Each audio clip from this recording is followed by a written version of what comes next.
Ang paborito nating fudgy brownies at cream cheese pinagsama sa isang recipe. At today, gagawin natin itong ultimate cream cheese brownies. Natatakam ka na ba? Maganda itong pangregalo sa ating minamahal this coming holiday. No bake ito, kaya kung wala kang oven, no problem. Sa kawali lang natin ito lulutuin. Well, kung paano, just keep on watching. Unang gawin, i-melt lang natin ang 150 grams of chocolate bar. Ilagay lang natin ito sa isang bowl. Then, add tayo ng butter. Ang kumpletong sukat ng ating recipe ay nasa description box below. At sa isa pang bowl, lagyan natin ito ng hot water.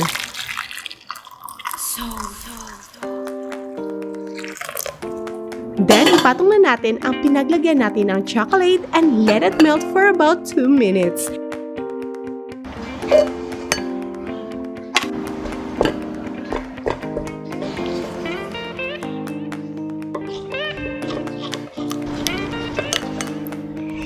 Yes, pwede nyo po itong i-microwave, then set aside muna natin ito. In a separate bowl, ilagay lang natin ang 1 cup of white sugar. Then, follow natin ang 1/3 cup ng brown sugar.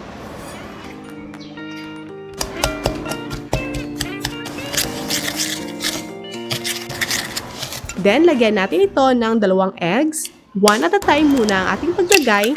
Then, i-mix lang natin ito.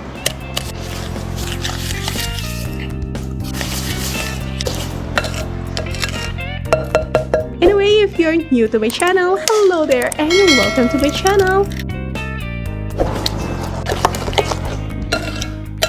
Next, ilagay na natin ang ating dry ingredients. Kalahating cup ng flour, i-sieve lang natin ito.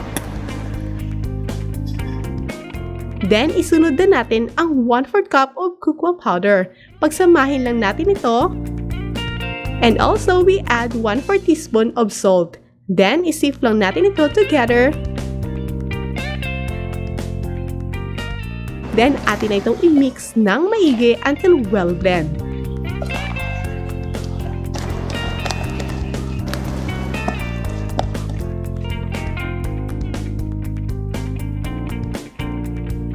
Then, atin na ihalo ang ating naitabing melted butter kanina and mix it to our chocolate mixture.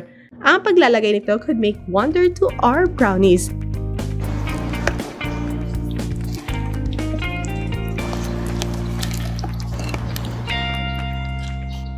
And here, let's add vanilla extract.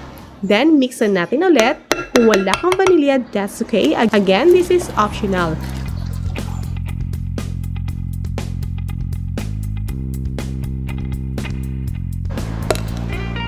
Then, atin na itong ilagay sa ating molder. I'm using 20 by 20 square pan. And of course, if you're making brownies, huwag kalimutang lagyan ng ating baking paper. Malaking tulong ito para pagluto later, di ka mahirapan sa pagtanggal and intact pa rin ang ating brownies.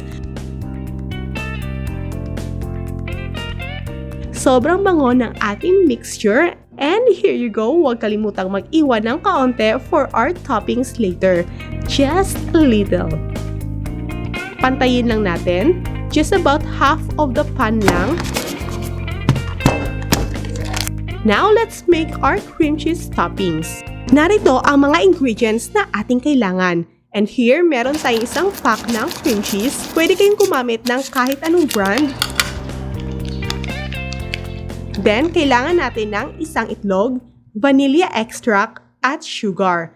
Nasa baba ang listahan na kumpletong recipe natin. And make sure naka-room temperature ang ating cream cheese pag gamitin mo na. Ilabas mo lang ito ahead of time and this way madali siyang i-blend.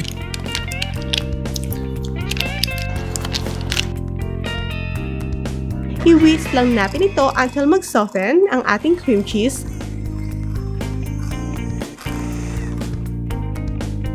Then, gradual nating ilagay ang ating sugar.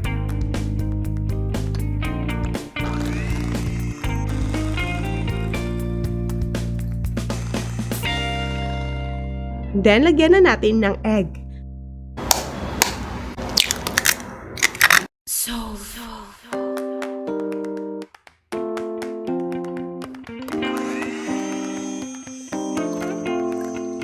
and also vanilla extract.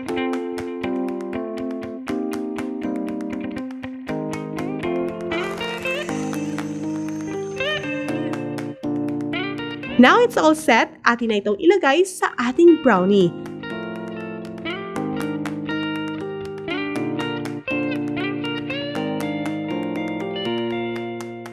I-tap lang natin, then lagyan natin ng hot water ang natirang chocolate butter kanina para mag-soften ito like this.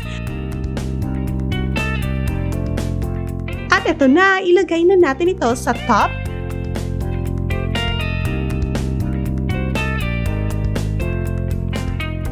Then by using a skewer or toothpick, then swirl it like this.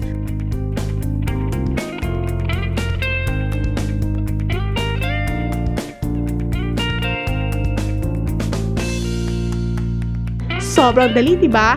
Then, atin na itong lulutuin sa ating improvised oven gamit ang kawali and let it cook for about 30 minutes.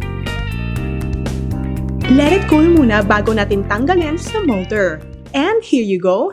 Cut natin ito into squares. Tanggalin lang muna natin ang baking paper. And here, ikat na natin ito by threes. And here you go.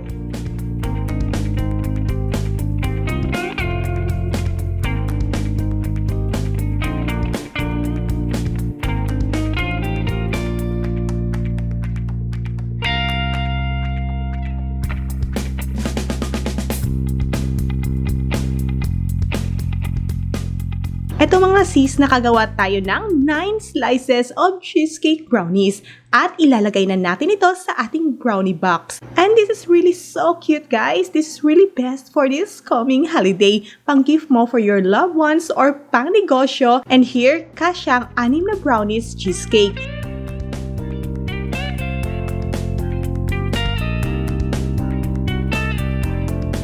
Pwede mong ipatong ang natirang 3 sa gitna or keep it for yourself.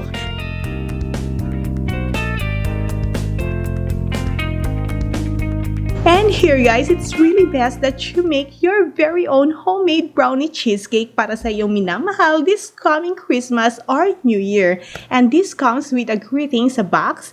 Yan, talagang anyone who could receive this box would surely paint a smile on their face. Sa family mo or to your boyfriend or girlfriends. Yan! So you can actually just eat the remaining slices or if ipang negosyo mo ito, pwede mo namang ipatong ang natira pang 3 sa taas and that makes it 9 slices lahat in one box. It's really moist, chewy, and gooey inside ang ating brownies and it's really a perfect match talaga itong ating dinagdag na favorite natin na cream cheese to our ultimate favorite na brownies at talagang sobrang bet ko ito. Kaya kung naghahanap ka ng thoughtful gift for your loved ones this coming holiday, well, try nyo na itong ating no-bake cream cheese brownies at nag-upload tayo every Wednesday and Saturday. Kaya kita-kits on my next video. Happy holidays and enjoy cooking!